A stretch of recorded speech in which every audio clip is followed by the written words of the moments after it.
बहनों और भाइयों, मैं हूं आपका होस्ट जटाशंकर पंडित जी। आज इस एपिसोड में रामचरितमानस के बालकांड में मंगलाचरण के श्लोक यन्मायाश्वर्ति विश्वमखिलम ब्रह्मादिदेवासुरा की व्याख्या की जाएगी। इस पॉडकास्ट को सपोर्ट करने के लिए शेयर और लाइक तो कर ही सकते हैं। चलिए शुरू करते हैं।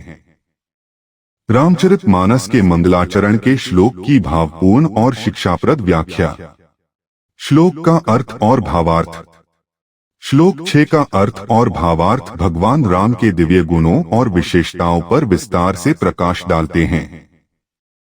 इस श्लोक में शब्द माया का उपयोग भगवान की ऐश्वर्य शक्ति को दर्शाने के लिए किया गया है, जो उनको इस संसार के मोह और भ्रम से ऊपर रखती है।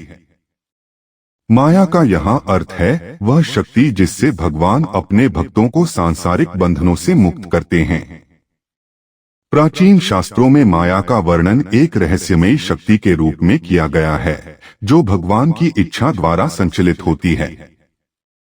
वशीभूत शब्द इस श्लोक में भगवान के उस गुण को रेखांकित करता है जिससे उनका पूरा ब्रह्मांड उनके नियंत्रण में होता है।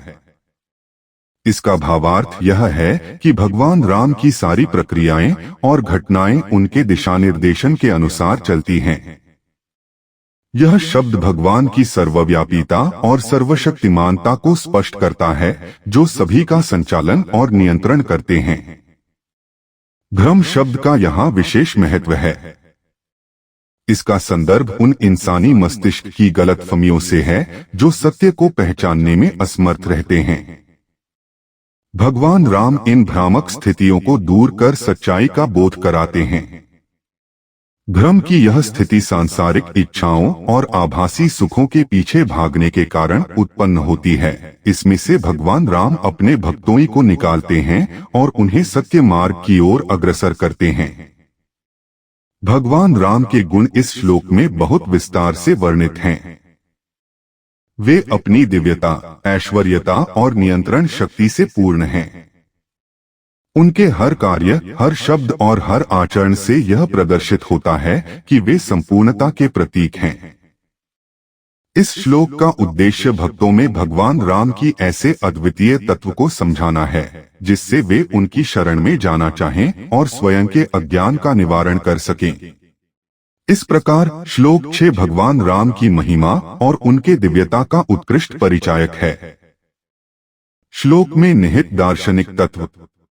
श्लोक 6 में अनेकों गूढ़ दार्शनिक तत्व निहित हैं, जो हमारे जीवन की गहरी समझ और सत्यता के मायने बताते हैं। इनमें से पहला तत्व मायाश्वर्ती विश्व है। यह दार्शनिक विचार यह दर्शाता है कि यह संसार केवल माया का खेल है, अर्थात जो कुछ भी हम देखते हैं और अनुभव करते हैं वह वास्तविकता से दूर एक आभासी परिदृश्य है। इसे समझकर व्यक्ति सारे भौतिक बंधनों से मुक्त हो सकता है और आत्मज्ञान की दिशा में अग्रसर हो सकता है। दूसरा महत्वपूर्ण तत्व रस्सी में सर्प का भ्रम है। इस उदाहरण के माध्यम से यह सिद्ध किया जाता है कि हमारी इंद्रियां हमें बहकाती हैं और वास्तविकता का आभास मात्र देती हैं। जिस प्रकार अंधेरे में लोग रस्सी को सर्प समझ लेते हैं, उसी प्रकार अज्ञानता के कारण हम भ्रमित रहते हैं।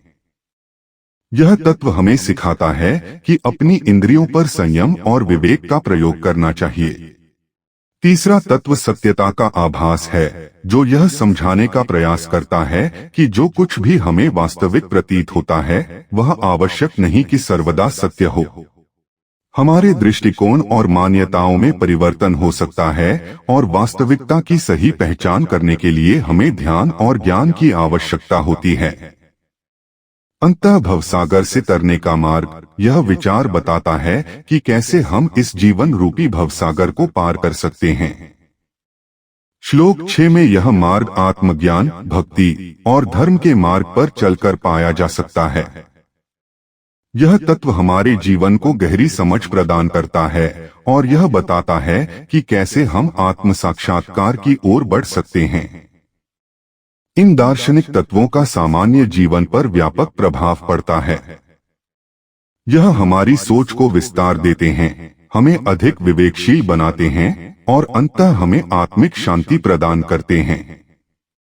यही कारण है कि यह श्लोक 6 अत्यंत महत्वपूर्ण है और इसका अध्ययन और समझ हमारे जीवन को नई दिशा प्रदान कर सकता है। भगवान राम की वंदना और उसकी महत्ता। श्री रामचरितमानस में भगवान राम को समस्त कारणों से परे बताया गया है। श्लोक 6 में यह महत्व अत्यंत स्पष्ट रूप में प्रकट होता है, जिसमें भगवान राम की अशेष कारणप्रत्व की स्थिति का वर्णन किया गया है। इसका अर्थ है कि भगवान राम न केवल हर कार्य के कारण हैं, बल्कि वे स्वयं सब कारणों से अतीत हैं। इसका दर्शाया गया है कि उनकी सत्ता और महत्ता सृष्टि के सभी ताप और ताड़ना को नष्ट करने में सक्षम है।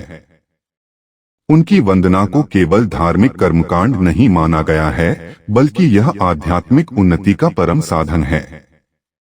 भगवान राम की वंदना से व्यक्ति को अद्वितीय लाभ प्राप्त होते हैं। यह शारीरिक, मानसिक और आध्यात्मिक स्वास्थ्य के लिए अत्यंत महत्वपूर्ण मानी जाती है।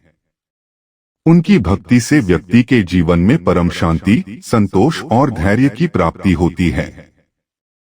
यह श्लोक सामाजिक समरसता और चारित्रिक शुद्धता की ओर भी इंगित करता है, जिससे व्यक्तिगत और सामूहिक उन्नति होती है। भगवान राम के चरणों की वंदना को परम औषधि बताया गया है। इससे न केवल जीवन के कठिनाइयों से मुक्ति मिलती है, बल्कि व्यक्ति को अपने आध्यात्मिक लक्ष्य तक पहुंचने में भी सहायता मिलती है। श्लोक 6 में यह भी उल्लेखित है कि भगवान राम की कृपा से मनुष्य अपने जीवन की सभी कठिनाइयों और कर्म बंधन से मुक्त हो सकता है। यह चरण वंदना मानव जीवन की सर्वश्रेष्ठ सिद्धि का साधन बनती है। अतः यह स्पष्ट होता है कि भगवान राम की वंदना समस्त कारणों से परे है और उनकी भक्ति के परिणामस्वरूप व्यक्ति शारीरिक, मानसिक और आध्यात्मिक उन्नति प्राप्त करता है। इस श्लोक की उपासना से हमें यह सीखने को मिलता है कि भगवान राम का अशेष कारणप्रत्व हमें जीवन के उच्चतम धर्म और मर्यादा का आदर्श प्रस्तुत करता है। बस आज का एपिसोड यहीं समाप्त करते हैं। अगले एपिसोड में आगे के श्लोक की व्याख्या के साथ उपस्थित होंगे। यदि यह व्याख्या आपके हृदय को कहीं स्पर्श कर जाए तो आभार रूप में आप इस चैनल को सब्सक्राइब जरूर करें और बेल आइकन को दबाकर ऑल पर सेट कर लें, ताकि अगले ज्ञानवर्धक एपिसोड का आप लाभ ले पाएं। इसी आशा के साथ आपसे विदा लेता हूं कि आप इसे शेयर और लाइक करना बिल्कुल भी नहीं भूलेंगे। जय जय सीताराम।